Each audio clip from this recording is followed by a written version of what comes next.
El ferrocarril transiberiano, una vía enorme de 9.288 kilómetros, atraviesa nada más y nada menos que 7 usos horarios. Es una construcción realmente impresionante, pero hay una más larga aún, la carretera o ruta panamericana, que tiene el honor de ser la carretera más larga del mundo. Realmente no podemos decir que sea una carretera propiamente dicha.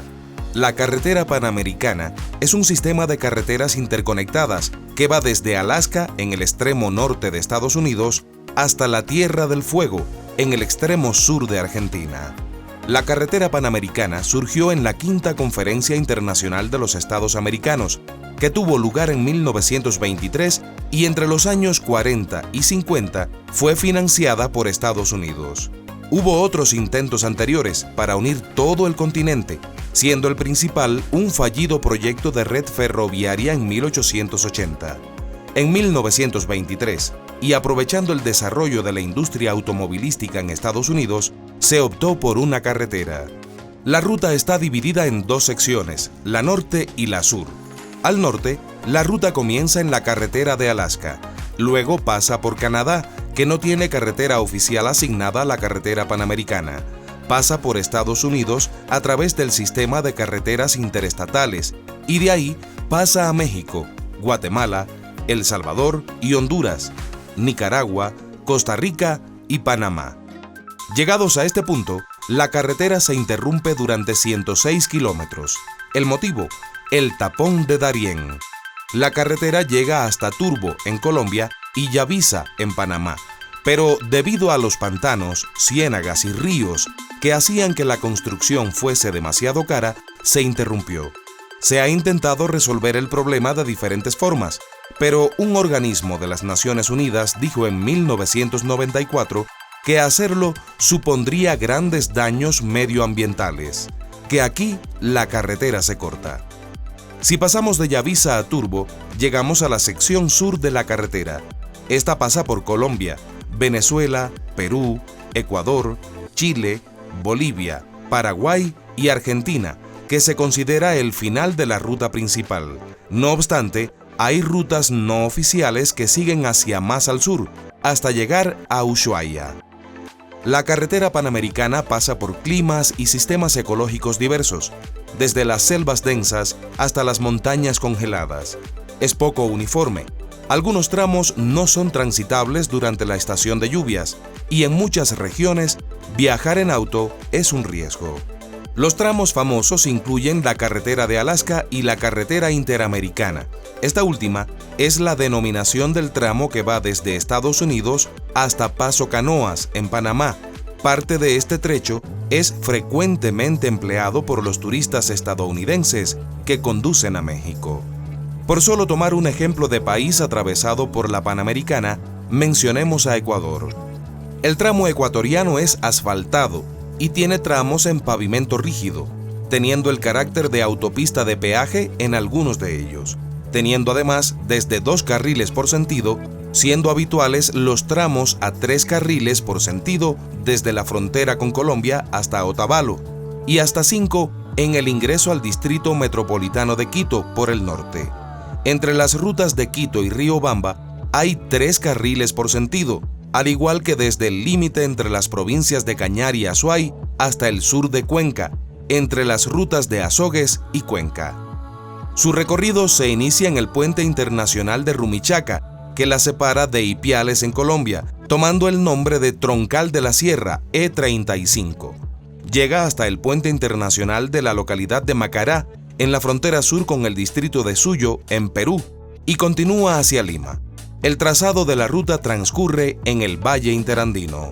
Usando Google Maps y echando unas cuentas rápidas, podemos calcular más o menos cuánto nos llevaría cruzar esta enorme red de carreteras en auto. Dejando de lado el tapón de Darién, de Alaska a Yavisa, hay 130 horas en auto, mientras que de Turbo a Buenos Aires hay 110 horas. Si queremos llegar hasta Ushuaia, habría que sumarle 37 horas más. El recorrido total serían 277 horas, es decir, 11,5 días en coche sin parar. Una aventura increíble, inolvidable, apasionante. ¿Te animas a recorrer la carretera más larga del mundo? Cuéntanos en los comentarios si ya has realizado esta ruta o si te interesa hacerlo.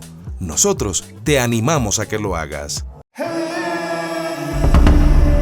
Los 61 tatuajes descubiertos en la momia de este pastor neolítico fallecido hace 5.000 años son la evidencia más antigua de la práctica del tatuaje en el mundo.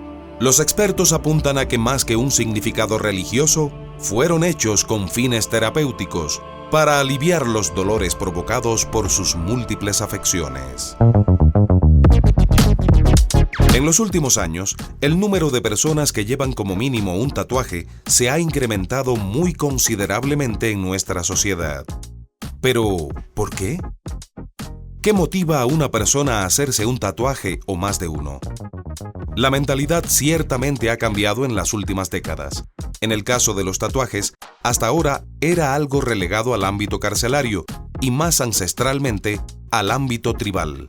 Pero, ¿qué ha pasado para que hoy día cualquier persona sea susceptible a llevar tatuajes? ¿Por qué hemos cambiado la forma de adornar el cuerpo por el culto al mismo, como nunca antes en la historia? ¿Nos creemos realmente modernos por llevar estos adornos? ¿O es que hemos vuelto a algo muy ancestral sin ser demasiado conscientes? El origen parece que no ha variado mucho desde nuestros ancestros. Comunicar dentro de un contexto cultural específico, a la vez que grabar recuerdos en la piel. Pero, ¿las personas son conscientes de que ese algo que va a llevar en su cuerpo es para siempre?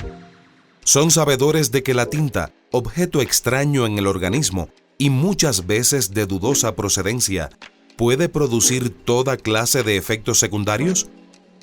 ¿O es que simplemente ya no pensamos en el futuro, pensamos solo en el aquí y el ahora, sin pararnos a pensar en las consecuencias a largo plazo? ¿Cómo imaginamos el futuro? ¿Ha cambiado la mirada interior, la percepción que tenemos de nosotros mismos, el cómo nos mostramos al mundo? ¿Qué mensajes queremos transmitir? Muchas personas se tatúan para superar miedos, comunicar pasiones o inspiraciones. Otros para que quede patente en la piel esos lazos de consanguineidad o de afecto hacia otras personas. También como homenajes o símbolos de protección frente a la adversidad. Una mezcla de psicología, filosofía, sociología, antropología, en este caso de la identidad y de la autoestima, y cómo no, de economía, como los lobbies de poder y el consumismo que se juntan en el universo tatú. La etimología de la palabra tatú o tatuaje procede de Tahití, en el archipiélago de Samoa.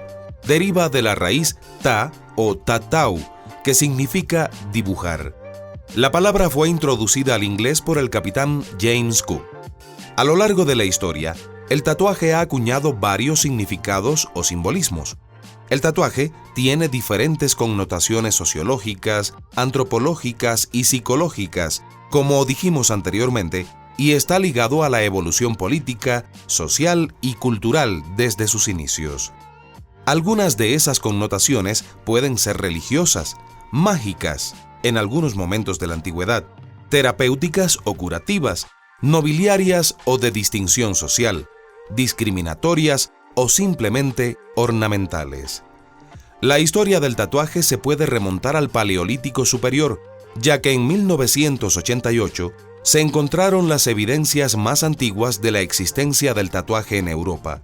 Se trataba de unas figuras de arcilla y piedra con motivos tatuados y que tenían 32.000 años de antigüedad. A lo largo del estudio de los períodos prehistóricos, se han ido encontrando pruebas de la existencia del tatuaje, como los instrumentos encontrados en una cueva en Francia, los cuales tenían 12.000 años de antigüedad, o los encontrados en Auriñán, en Francia, que tenían 8.000 años. Aunque el descubrimiento más importante pertenece a la Edad de Bronce. En septiembre de 1991, dos montañeros descubrieron por casualidad en un glaciar de los Alpes austríacos el cuerpo de un pastor del Neolítico que se había conservado casi intacto gracias al hielo que lo había sepultado durante más de 5.000 años.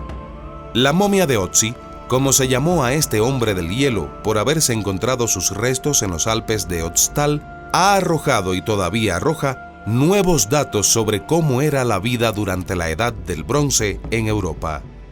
Uno de los aspectos que más ha llamado la atención de los investigadores han sido las decenas de tatuajes que lucía la momia, una de las evidencias más antiguas de esta práctica en el mundo. En total, 61 marcas de formas geométricas, con líneas de entre 0,7 y 4 centímetros de longitud, la mayoría dispuestas en grupos de varias líneas paralelas, pero también hay 2 cruces, situadas en la rodilla derecha y en el tobillo izquierdo. Todos estos dibujos realizados hace más de 5.000 años mediante unos pequeños cortes que luego se frotaban con carbón.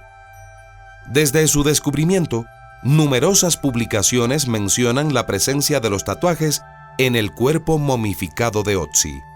Pero no fue hasta el año 2015 cuando se realizó el mapeo completo de la momia, gracias a la última tecnología en fotografía multiespectral no invasiva y un software para procesar las imágenes.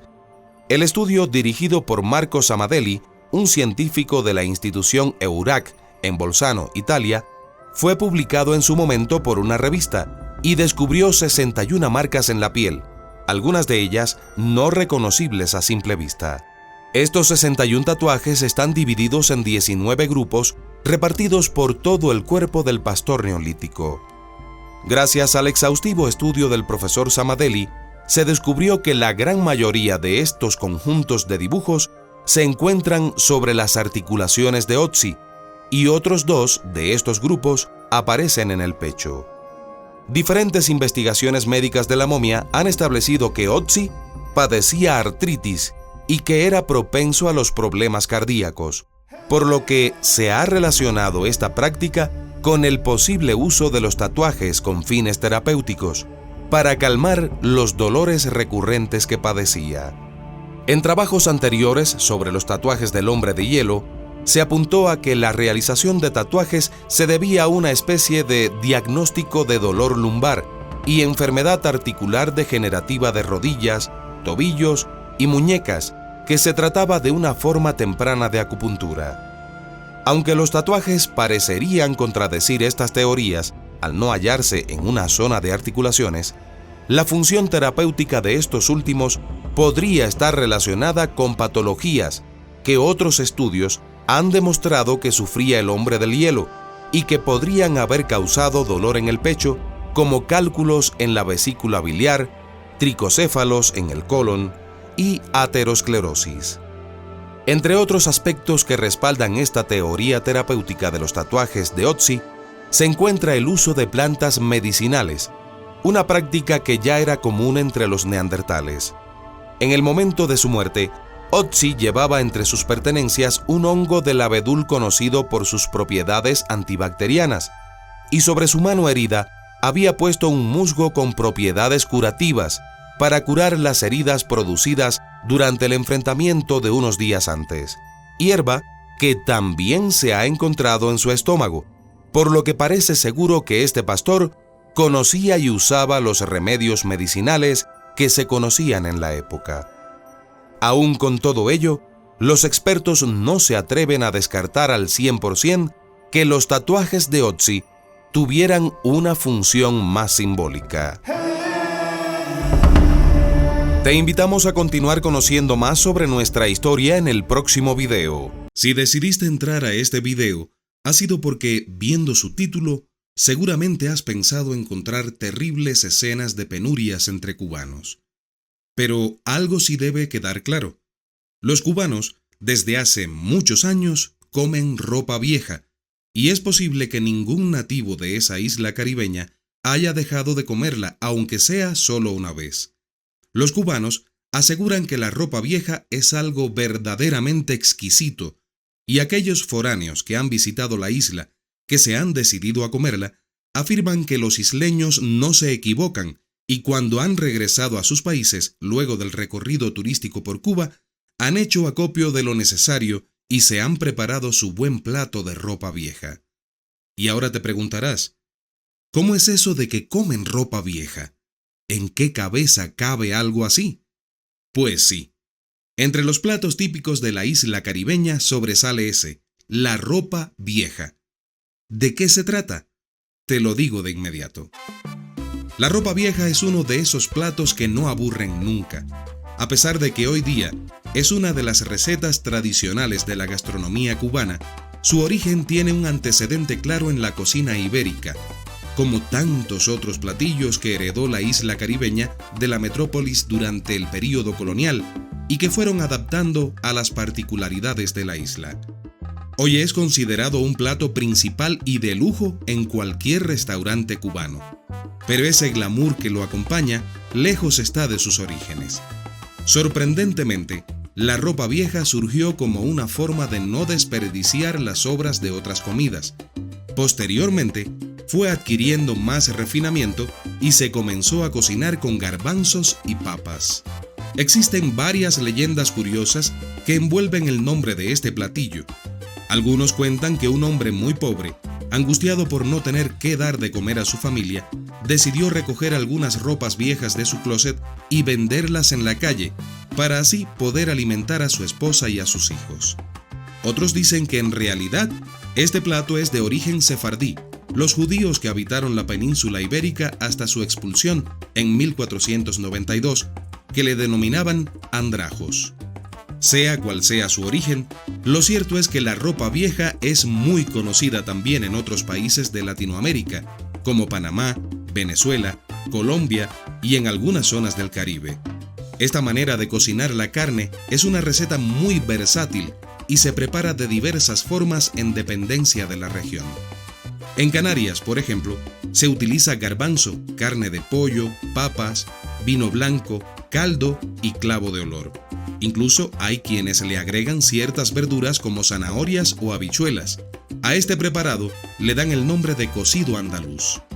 En cambio, en Panamá no se utiliza vino blanco, ni vino seco, ni caldos. En su lugar, siempre acompañan la ropa vieja de los conocidísimos patacones. En Venezuela suelen conocerla como arepa de ropa vieja y además de la carne de res, emplean cerdo y cerveza. El resultado es una tortilla de harina que se rellena con la carne desmenuzada y sazonada. Sí, porque la ropa vieja es un plato de carne de res desmechada con otros elementos que te hace chuparte los dedos. En Cuba la ropa vieja solo se prepara con carne de res. Puedes acompañar este plato de verduras, pero a los cubanos les encanta con tostones, su manera criolla de llamar a los patacones. En Quito es muy común que algunos ecuatorianos se confundan a la hora de pedir este plato en un renombrado restaurante de cubanos de esa ciudad, indicando que les den un plato de ropa sucia o trapo roto, entre otros. Y es comprensible que algo así ocurra, pues el nombre de ropa vieja de este plato tiende a confusiones entre aquellas personas que no lo tienen en su cultura gastronómica. ¿Qué es el rabo encendido? Este plato no es propio de Cuba, viene de la cocina ibérica, como la ropa vieja, pero los colonizadores fueron llevando sus tradiciones a cada rincón y en Cuba adoptaron estos sabores, le pusieron su picardía característica y lo nombraron rabo encendido cubano. Es un placer jugoso. Es un rabo de buey, o sea, la cola del buey, cocinada con un sofrito o refrito que incluye tomates, cebolla y chile, entre otros ingredientes, lo que lo hace realmente irresistible al paladar. Es facilísimo de preparar. El rabo de toro o de buey, o sea, su cola, es muy sabrosa y rica en colágeno, lo que le da a las salsas una consistencia gelatinosa única. Como todos los guisos, necesita una salsa de tomate. Este plato necesita también una cocción prolongada y es mejor comerlo al día siguiente, recalentado, para que los sabores se mezclen más tiempo. Es uno de los platos más populares y famosos en Cuba, junto a la ropa vieja. En cada hogar hay una receta propia y cada versión tiene un ingrediente personal. Este plato es uno de los pocos que contiene chile, porque la cocina cubana es mucho menos picante que otras cocinas de la región, como la mexicana o la ecuatoriana. Los cubanos son conocidos en el mundo entero por su jocosidad, amabilidad, hospitalidad y carisma, entre otras características. Su música es alegre como su gente, aunque muchos prefieren decir que su gente es alegre como su música. No en vano, a la isla de Cuba se le dice la isla de la música. Estas características de los cubanos se transmiten también a su gastronomía, por lo que su cocina tiene esos matices caribeños propios de las personas que desean tu alegría, tu bienestar, tu amistad por siempre. Por eso, si aún no lo has hecho, te animamos a que pruebes la ropa vieja cubana o el rabo encendido cubano, platos estrellas de la cocina de la mayor de las Antillas. En todos los países del mundo encuentras algún restaurante cubano.